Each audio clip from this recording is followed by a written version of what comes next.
भारत पर कई बार मुस्लिम इन्वेडर्स ने हमला किया है और उनका ज़्यादातर टारगेट हिंदुओं का टेम्पल होता था।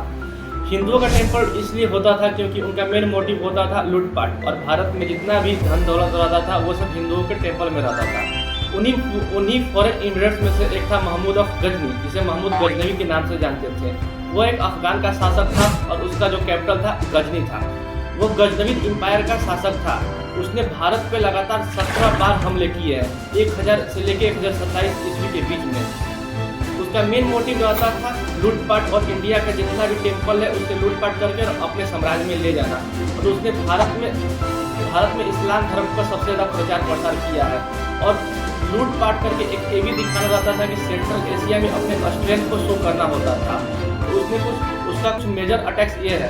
1001 में उसने पंजाब पे अटैक किया, 1004 में मुल्तान पे, 1018 में मथुरा पे, और 1025 में सोमनाथ टेम्पल पे, और 1027 में जाट कम्युनिटी के अगेंस्ट किया था। जो 1025 में सोमनाथ टेम्पल को अटैक हुआ था, किसी ने उसे खबर दिया था कि सोमनाथ टेम्पल में बहुत सारे धन दौलत है।